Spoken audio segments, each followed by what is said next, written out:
Yenge Kieno, Kambote Kieno, bonjour, bonjour, Merolimbea, Moana Congo. Je viens au travers de cette vidéo nous motiver à pouvoir investir pour notre beau continent africain. Si vous allez regarder la dernière vidéo que je mettrai en description, où j'avais commencé à parler de 3 façons de pouvoir investir en Afrique. Et j'allais dire que j'allais faire une série de vidéos où je devais m'appesantir sur l'investissement social. Les Africains ont la possibilité d'investir dans le social depuis la diaspora. Et je vais partager mon expérience parce que je suis présidente d'une association Kimvuka Voilà Tatou qui porte un projet caritatif au Congo-Brazzaville. Je vais me baser sur cette expérience pour pouvoir vous montrer comment est-ce que vous qui me regardez depuis la diaspora, vous pourriez aussi faire quelque chose dans vos localités, chez vous, dans vos pays d'origine, sur les secteurs qui vous portent à cœur. Pour commencer, la vidéo d'aujourd'hui, c'est comment créer une association. Il faut bien commencer par là. C'est pas ce que moi j'ai fait. Au début, je savais pas. J'ai commencé à faire des choses, voilà, à ma façon, mboka mboka comme on dit au Congo. Donc voilà, sans structurer les choses. Donc au début du mois de juillet, quand le projet a commencé, on a acheté le terrain, on a commencé à chercher des solutions à gauche, à droite. Voilà, on était en train de, dans nos œillets bloqués, en train de faire des choses à notre façon.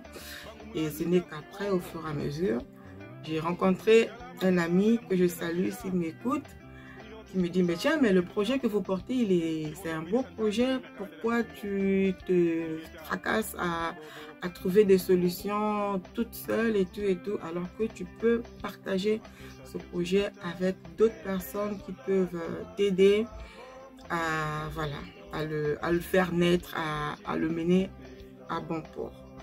Et pour ça, il faut créer une association, donc être une structure officielle. Donc, c'est à ce moment-là que le 7 novembre, au final, notre association Kimvuka Voilà Tatou va naître. Donc aujourd'hui, je vais vous montrer comment créer une association en 4 étapes. Donc la première étape, elle est toute simple. Il faut déjà choisir le nom de l'association. Choisir le nom de l'association, chacun est libre de choisir le nom qu'il veut. Selon le secteur dans lequel tu veux orienter ton projet, tu trouves n'importe quel nom qui a un sens pour toi. Pour nous, c'est Kimvuka Voilà Tatou, l'association des 3 pouvoirs. L'agriculture, le commerce et la transformation. Donc, tu es libre de choisir le nom que tu veux. Et il faut déterminer le siège social. Le siège social pour une association, ça peut être le lieu de domicile du porteur du projet ou d'un des membres du bureau. Ça veut dire que si c'est toi qui es le président, la secrétaire, le trésorier, il a un domicile en France, ce domicile-là peut être le siège d'une association. Pour un début, après 2 ans, 3 ans, 4 ans, 10 ans, vous allez grandir, vous aurez la possibilité de vraiment louer un vrai siège. Voilà, vous pouvez changer, trouver un vrai local, mais au début, le lieu de domicile d'un des membres du bureau, ça peut suffire. Une fois que tu as ces 2 éléments-là, tu peux rédiger les statuts de l'association. Rédiger les statuts de l'association, on n'a pas besoin d'inventer la roue. Il y a plein de modèles qui existent sur Internet. Donc, tu récupères un modèle qui correspond au type d'association que tu veux, association caritative déjà.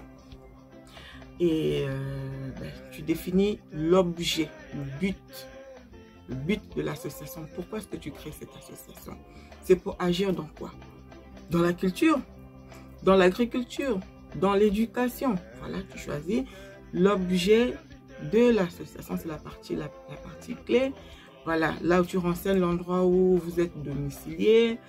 Et voilà, tu définis les membres, les différents membres qui qui peuvent adhérer à l'association, dans quelles conditions. Ils peuvent adhérer, s'il y aura rémunération de certains membres, il faut bien le noter dans les statuts.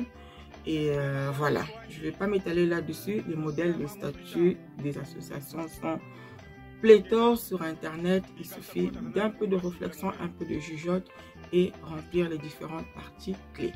Et à la fin, il faut signer le président et voilà. Le secrétaire ou le trésorier. Il y a quelque chose que j'ai oublié de dire, c'est qu'une association peut se créer à partir de 2 personnes. Minimum 2 personnes. Donc, un président et un secrétaire, ça suffit. Vous pouvez déjà faire des statuts. Donc, ces 2 personnes vont signer le statut. Vous faites un procès verbal d'assemblée générale constitutif. Et les modèles aussi se trouvent sur Internet. Il y en a pléthore.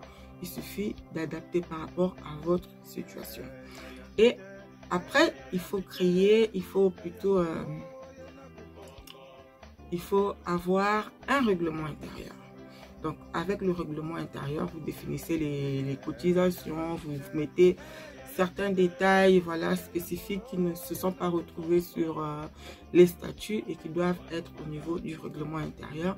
Et les modèles de règlement intérieur aussi, on les trouve sur Internet. Donc, une fois que tu as tes statuts dûment remplis, ton règlement intérieur, ton procès verbal d'assemblée générale constitutif, avec ces 3 éléments, il suffit de se rendre en ligne sur un site dédié pour ceux qui sont en France, où tu peux faire ta déclaration en ligne avec ces 3 éléments clés. Et si tu te retrouves hors de France, dans un autre pays d'Europe, ben, sur Internet, Google c'est tout. Vous pouvez trouver des renseignements pour savoir comment déclarer une association dans votre structure. Si tu n'es pas trop doué à faire des choses en ligne, ben, il y a aussi une possibilité de pouvoir remplir un courrier comme à l'ancienne et poster et aller déposer directement à l'adresse du service qui s'occupe de pouvoir légaliser la naissance de l'association. Voilà, vous savez tout. Donc maintenant, ce n'est plus un tabou. Si tu as déjà un projet qui te porte à cœur, quelque chose qui te porte à cœur, commence déjà par le faire, à créer une association ici en France.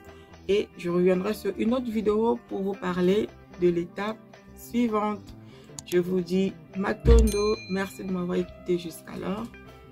Au revoir, à la prochaine.